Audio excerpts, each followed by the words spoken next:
We live in an age where technology has given us tools our ancestors could never have imagined: satellites that peer through rainforest canopies, sonar systems that map the ocean floor, dating techniques that can reach back tens of thousands of years into the past. And yet, the more we discover, the more we realize how much we do not know. Every generation of archaeologists, historians, and explorers has believed that it stood at the edge of the known world, looking out into a vast darkness of the unknown, and every generation has been humbled. Its thought were the oldest cities, the earliest civilizations, the first stirrings of human complexity. These assumptions are being overturned one discovery at a time. Stones carved by human hands have been found in places where no civilization was supposed to exist. Genetic evidence has revealed that our ancient ancestors shared the world with beings so different from us that they almost seem mythological.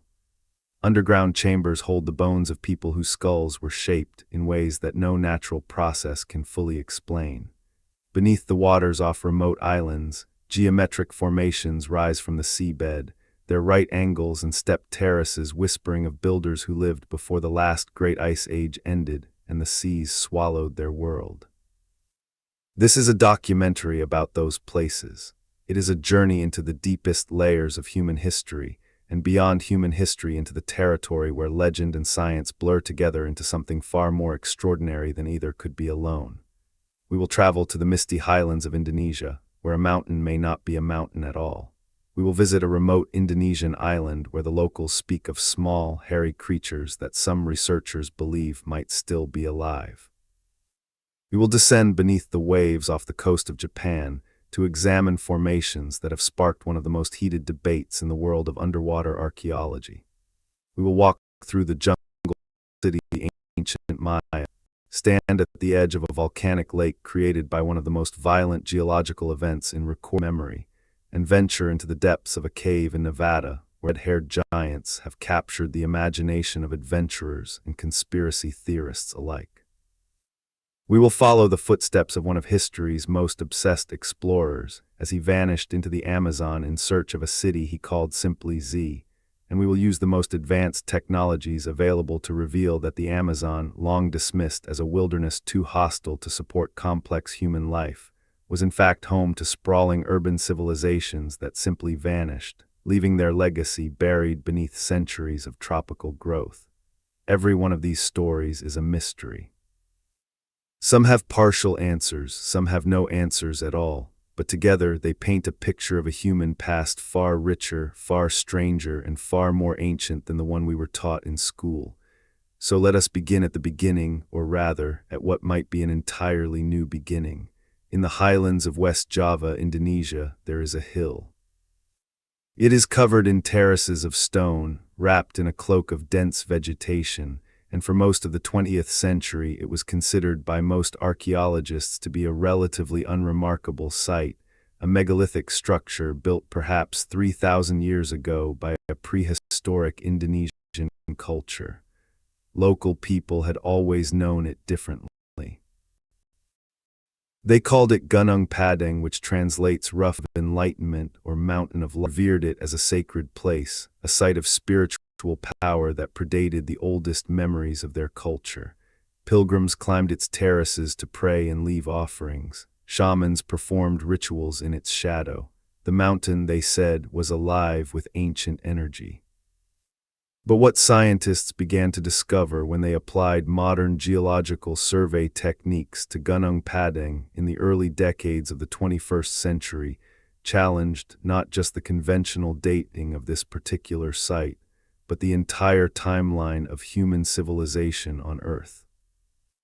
The story of Gunung Padang's reinvestigation begins with a geologist named Danny Hillman Natawidjaja, a researcher with Indonesia's National Research and Innovation Agency, who began studying the site with a team of scientists in 2011.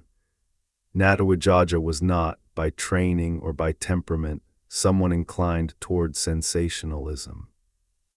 He approached Gunung Padang as a scientist, deploying ground-penetrating radar, seismic tomography, core drilling, and careful stratigraphic analysis to understand what lay beneath the surface of the hill. what his instruments revealed was extraordinary. The visible surface of Gunung Padang, the columnar stone terraces that have been known and documented for over a century, represents only the uppermost layer of a structure that extends deep into the earth. Beneath the surface terraces, the instruments detected further layers of construction, each older than the last, buried under accumulations of soil and rock that told a story of almost unimaginable antiquity. Core samples brought up from depths of 10 meters and more revealed not natural volcanic rock formations, but what appeared to be worked stone, arranged in pattern consistent with intentional construction. Carbon dating of organic material found within these buried layers results that sent shockwaves through the archaeological community. The deepest layers of what Hypogeum and his team believe to be a constructed pyramid at Gunung Padang have been dated to approximately 27,000 years ago. 27,000 years. To put that number in context, consider that the pyramids, of long considered among the most ancient monumental structures on Earth, were built roughly 4,500 years ago. The oldest known cities, places like Uruk in Mesopotamia, date back perhaps 6,000 years. The agricultural revolution, that great turning point when human societies began to shift from nomadic hunter lifestyles to settled farming communities, is generally placed at around 10,000 years ago. Hypogeum's dating is correct. Gunung Padang was already ancient before any of that happened. It was constructed during the last glacial maximum, a period when massive ice sheets covered much of the northern hemisphere and global sea levels were more than 100 meters lower than they are today. The world of 20 years ago was a cold, dry, and dramatically different place. If this research is accurate, someone was building monumental stone structures in it. The implications are staggering. Our entire understanding of the pace of human development, of when and how our ancestors developed the cognitive and organizational capacities needed for large-scale construction, would need to be reconsidered. Modern humans have been anatomically similar to us for at least 200,000, but the prevailing view in archaeology has long held that colonized civilization emerged only in the last 10,000 years or so, driven by the development of agriculture and the stability it provided. Gunung Padang, if Hypogeum's interpretation is correct, suggests that this picture is fundamentally incomplete. It suggests that the capacity for monumental construction, which requires planning, coordination, specialized labor, and accumulated knowledge, existed in human communities far earlier than we have ever imagined. Not everyone in the scientific community accepts these conclusions. The debate over Gunung Padang has been fierce and ongoing. Critics have raised legitimate questions about the methodology of the research, arguing that the features identified as evidence of construction might have natural geological explanations, that the core samples may have been contaminated or misinterpreted, and that extraordinary claims require extraordinary evidence. These are fair objections. Science proceeds through skepticism, and the history of archaeology is littered with claims of spectacular discoveries that did not survive rigorous scrutiny. But Hypogeum and his team have responded to these criticisms in detail, refining their methodology and accumulating additional data, and the debate continues. What makes the Gunung Padang case particularly compelling, even to those who approach it with caution, is the way it fits into a broader pattern of discoveries that are collectively pushing back our understanding of early human complexity.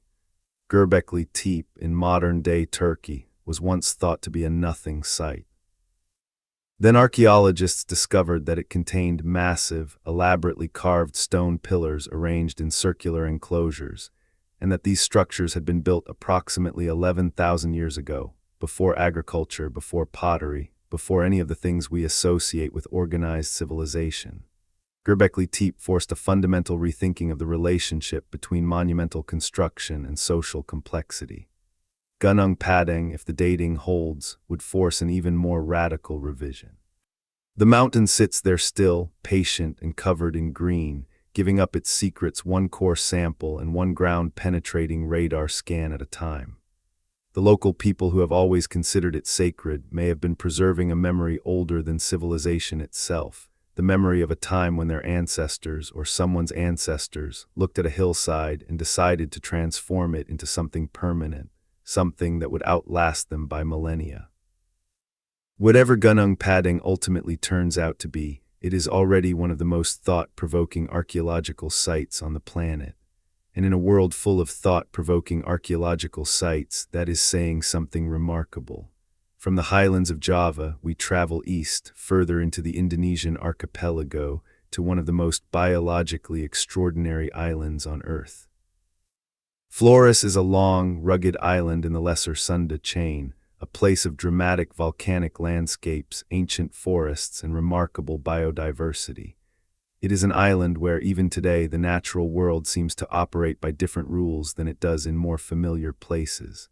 The Komodo dragon, the largest living lizard on Earth, roams its western shores. Its rivers harbor unusual fish. Its caves contain fossils that rewrote the textbooks. In 2003, a team of archaeologists excavating Liangbua Cave on Flores made one of the most astonishing discoveries in the history of paleoanthropology.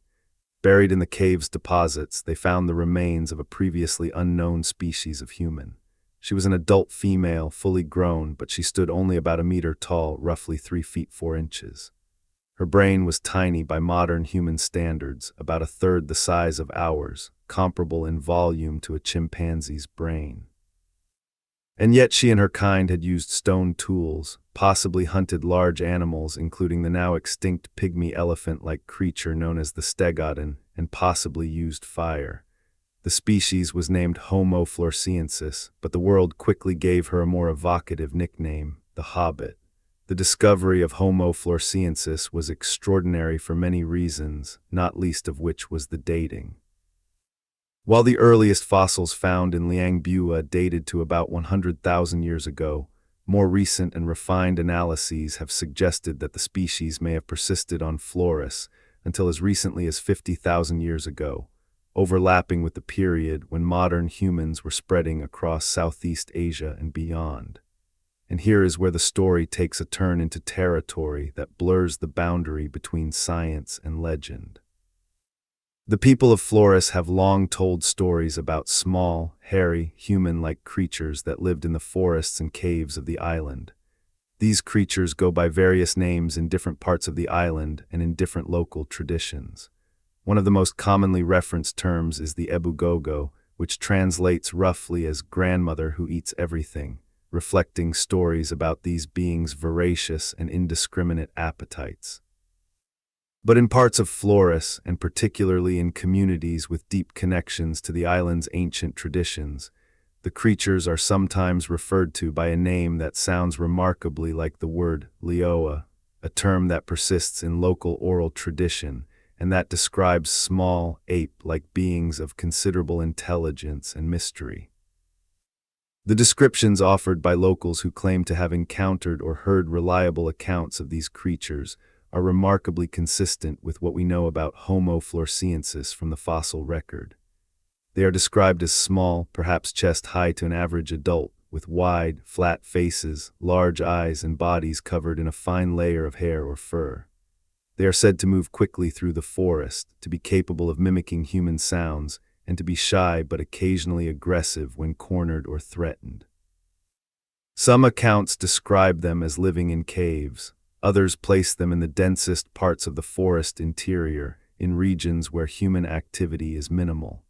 These stories are not new. They predate the discovery of Homo floresiensis by centuries, having been collected by colonial-era Dutch officials and by later anthropologists who were puzzled by their remarkable consistency. The question they raise is as simple to state as it is difficult to answer. Could Homo floresiensis have survived on Flores or on other nearby islands into the historical period? Could the legend of the Ebu Gogo and the Leoa preserve a cultural memory of actual encounters between modern humans and their small, archaic cousins? most paleoanthropologists are cautious about this idea. The fossil record from Liangbua suggests that Homo floresiensis disappeared from that particular cave system around 50,000 years ago, roughly coinciding with the arrival of modern humans in the region, a pattern consistent with the extinction, events that modern human expansion seems to have triggered wherever it went. But Flores is a large island with vast areas of unexplored terrain, and the absence of evidence is not evidence of absence. It is entirely possible that populations of Homo floresiensis survived in remote parts of Flores or on adjacent islands long after they disappeared from Liangbua. There is, in fact, a suggestive piece of evidence that has been noted by researchers interested in this question. In 2004, shortly after the discovery of Homo floresiensis was announced, a team of researchers visited communities in the interior of Flores and collected testimony from elderly informants who described the Ebu Gogo in terms that were specific and detailed, not the vague, generalized terms of fairy tale, but the precise, locally rooted descriptions of a creature that people believed they had real knowledge of. Some informants claimed that their grandparents or great-grandparents had encountered these beings. One account, repeatedly told by different informants in different villages, described a confrontation in the not-too-distant historical past in which a group of villagers drove a community of Ebu Gogo from a cave by burning hay, an act that suggested territorial modern humans and something else. Now, we must be careful here. Oral traditions are not scientific evidence. Memory is fallible, stories transform with each retelling, and human beings are remarkably creative in generating legends that feel real and specific. The Ebu Gogo of Flores legend might be nothing more than a local folk tradition bearing a superficial resemblance to Homo floresiensis by coincidence, or because the local imagination was shaped by actual but misidentified animal encounters, perhaps with orangutans, gibbons, or unusual human individuals. We do not know, but here is what makes this particular mystery so compelling. We know with absolute certainty that Homo floresiensis existed. We have its bones. We have its stone tools. We have evidence of its behavior, however fragmentary. We know it shared the world with modern humans, and we are operating in a region of the world, the Indonesian archipelago, where biology routinely produces surprises, where islands serve as isolated laboratories for evolution, and where large areas remain only minimally surveyed by scientists. The question of whether Homo floresiensis survived into the historical period is not a question that can be definitively answered with what we currently know. It remains open, and open questions are the ones that keep scientists and all of us searching. The forest interior of Flores remains largely unexplored. The caves that dot its volcanic landscape have not been comprehensively surveyed. The rivers that cut through its hills may still carry secrets in their banks and floodplains. Future research, more fossils, more systematic surveys of the island's interior, perhaps even environmental DNA sampling of cave sediments, may one day provide a more definitive answer. Until then, the legend of the Lioa sits alongside the bones of the Hobbit, two pieces of a puzzle whose full picture we have not yet seen. Leave Indonesia for a moment and travel north and east across the Pacific, following ocean currents and trade winds to the edge of the Japanese island chain, to a place where the ocean itself holds a mystery. The island of Yonaguni is the westernmost point of Japan, a small, rugged island that sits closer to Taiwan than it does to the main Japanese islands. Its waters are warm, clear, and rich with marine life. Divers began exploring those waters in the 1980s, and in 1987, a diving instructor named Kihakairo Aratake made a discovery that has been argued about ever since. Beneath the waves off the southern coast of Yonaguni, at depths ranging from about 5 meters to 27 meters, Aratake found a massive underwater formation, a complex of stone structures so geometrically regular, so structured in their arrangement of platforms, terraces, stairways, columns, and right angles that his first thought was that he had found a human-made structure. The main monument, which extends roughly 150 meters in length and 40 meters in width, rises from the seabed in a series of flat-topped terraces that resemble, to an almost uncanny degree, a stepped pyramid or ziggurat. Its faces are largely vertical, its surfaces are relatively flat, its angles are sharp.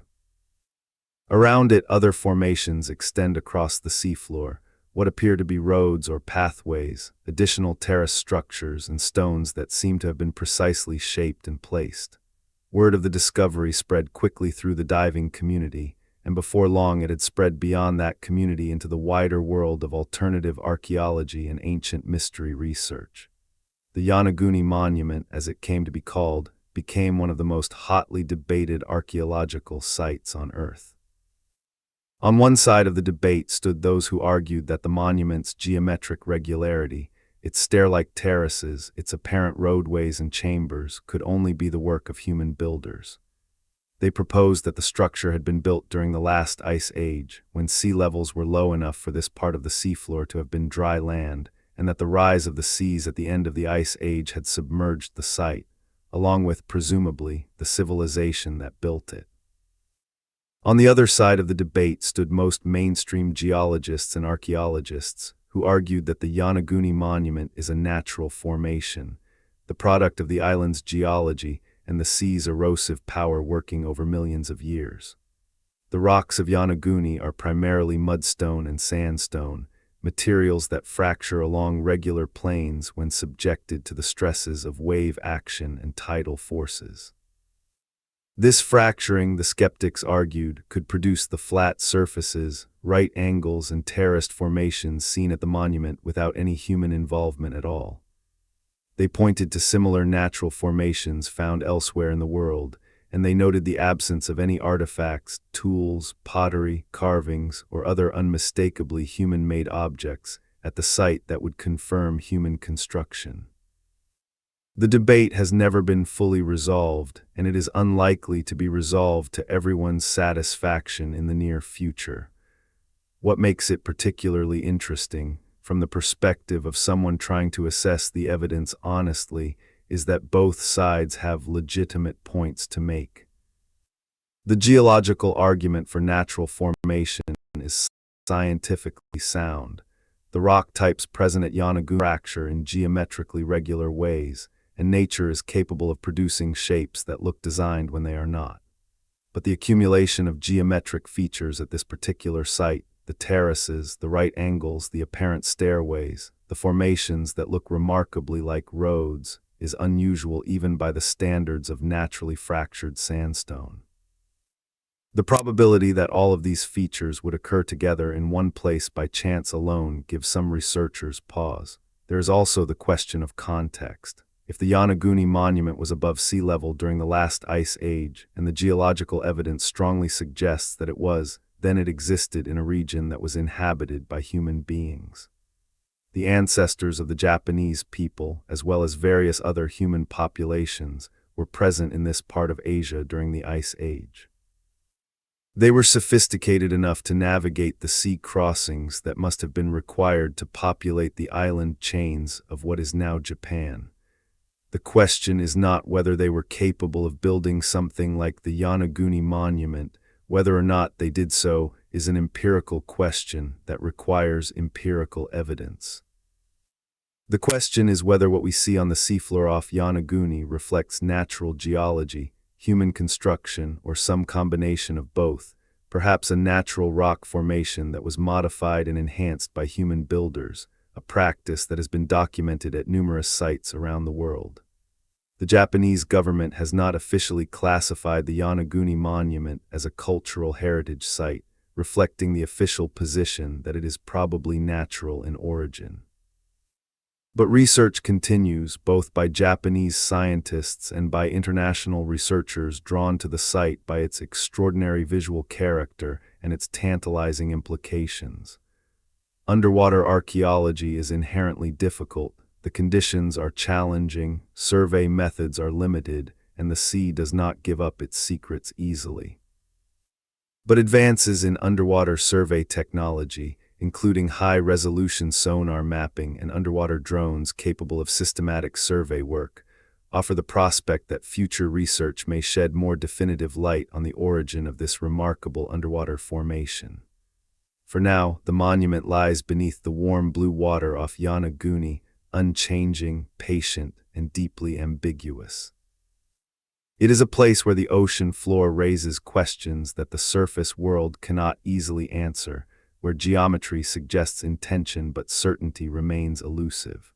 And it is a reminder that we are still, in many ways, at the beginning of our exploration of our own planet's hidden history. Let us now turn from the waters of the Pacific to the jungles of Central America, to the world of one of the most remarkable civilizations that has ever flourished on Earth. The ancient Maya built cities in the tropical forests of what is now southern Mexico, Guatemala, Belize, Honduras, and El Salvador, and they built them not just with stone and mortar, but with mathematical precision, astronomical knowledge, and artistic sophistication that continues to astonish researchers today. They developed one of the most complex writing systems ever created, a system that combines phonetic signs with logograms in ways that took modern scholars decades to decode. They created a calendar system of breathtaking complexity, tracking not just the solar year but the movements of Venus, the cycles of eclipses, and the rhythms of time on scales that stretch thousands of years into the past and future. They built temples that aligned with solstices and equinoxes, observatories designed to track the movements of stars and planets with naked eye precision that rivals what can be achieved with much later instruments. The Maya did all of this in a tropical environment that most modern people would find deeply challenging, in the middle of dense rainforest, in a climate of intense heat and humidity, with limited access to metal tools and without the benefit of the wheel or large draft animals. The engineering achievement alone is staggering, and yet the Maya thrived for thousands of years, building an ever more complex network of city-states whose cultural achievements would not be matched in Europe for many centuries. The site most people think of first when the Maya are mentioned is Chichén Itzá, and with good reason. Located on the Yucatan Peninsula, Chichén Itzá was one of the largest and most powerful cities in the Maya world during the Terminal Classic period, roughly from the 8th through the 12th centuries of the Common Era. At its peak, it may have housed tens of thousands of people and dominated a vast region through trade, political alliance, and, when necessary, military force. The most iconic structure at Chichén Itzá is El Castillo, also known as the Temple of Kukulkan, a step pyramid that rises about 30 meters above the surrounding jungle floor. It is a structure of extraordinary mathematical sophistication. The pyramid has 4 stairways, each with 91 steps. Multiply 91 by 4 and add 1 for the platform at the top, and you get 365, the number of days in a solar year. This is not a coincidence. The Maya designed their architecture to encode calendrical information, to make the relationships between space, time, and cosmic cycles physically manifest in stone. But the most remarkable feature of El Castillo has nothing to do with step counting. Twice a year, at the spring and fall equinoxes, the setting sun casts a shadow on the northern staircase of the pyramid in a way that creates the illusion of a serpent descending the steps. This is Kukulkan, the feathered serpent deity, one of the most important figures in Maya religious cosmology. As the afternoon sun moves across the sky on those 2 days each year, the shadow appears to slither down the staircase toward a stone serpent head at its base, as though the god himself is descending from the heavens to the earth. This effect was deliberately engineered into the pyramid's design. The Maya understood the geometry of light and shadow well enough to plan and execute an architectural feature that would only be visible twice a year, at precisely the right moments in the solar cycle, for as long as the pyramid stood. It is a testament to their astronomical and mathematical sophistication that is difficult to overstate. Chichén Itzá also contains the Great Ball Court, the largest pre-Columbian ball court ever found. Stretching over 160 meters in length, it was the site of the Mesoamerican ball game, a ritual sport of enormous religious and political significance, played with a heavy rubber ball that players had to keep in motion using their hips, elbows, and knees. The game had deep associations with creation mythology and the movement of celestial bodies, and in some contexts the stakes were literally life and death, though the question of exactly who was sacrificed in connection with the game, winners or losers, remains a subject of scholarly debate. The walls of the ball court are lined with carved panels depicting scenes of sacrifice and ritual that speak to the game's profound religious dimensions. The acoustics of the Great Ball Court are another example of Maya architectural genius. A person standing at one end of the court can speak in a normal voice and be clearly heard at the other end, more than 160 meters away. Whether this acoustic phenomenon was intentional or a fortuitous byproduct of the court's dimensions is debated, but it adds another layer to the already extraordinary character of this ancient space. But Chichén Itzá, as remarkable as it is, represents only one facet of the Maya world. For a different and in some ways more intimate perspective on Maya civilization, we must travel south and west, deep into the Chiapas highlands of southern Mexico, to a city called Palenque. Palenque was a major Maya city-state during the Classic period, reaching the height of its power under a series of remarkable rulers. Unlike the vast, flat ceremonial architecture of Chichén Itzá, Palenque is built into the foothills of the Sierra de Chiapas, giving its temples and palaces a dramatic setting that enhances their already considerable visual impact. The buildings of Palenque are noted for their elegant proportions, their elaborate roof combs, and above all for their extraordinary sculptural and epigraphic programs, the hieroglyphic texts and relief carvings that cover their walls and are among the richest sources of information about any single Maya polity.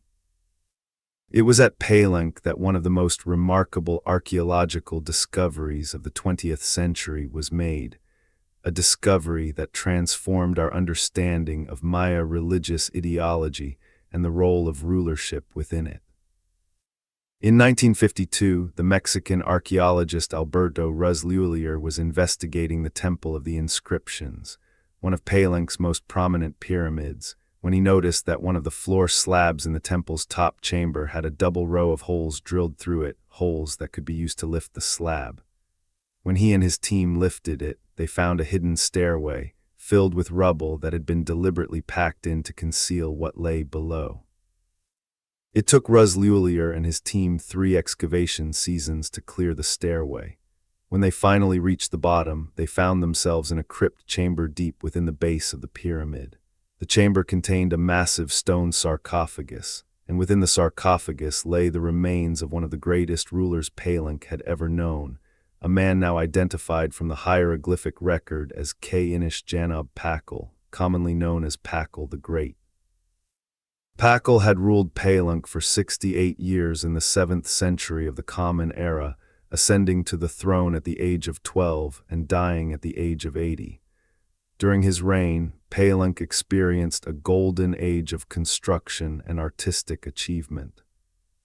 The lid of Pakal's sarcophagus is one of the masterpieces of Maya art, a massive carved stone panel depicting Pakal at the moment of death, falling into the underworld along the axis of a sacred tree that connects the 3 realms of Maya cosmology, the underworld, the earthly plane, and the heavens. The imagery is dense with symbolic meaning and has been analyzed, reanalyzed, and debated by scholars for decades.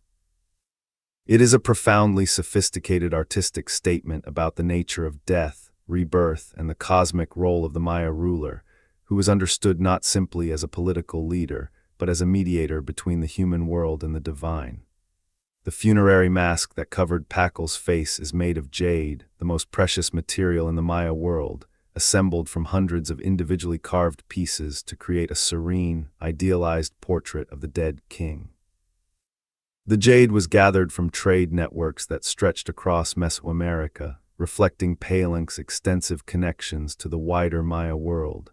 Everything about the tomb speaks of extraordinary wealth, sophisticated religious ideology, and a society capable of mobilizing enormous resources in service of its beliefs. But the story of Palenque did not end with Pakal. In 1994, a different discovery was made at the site that would prove equally captivating.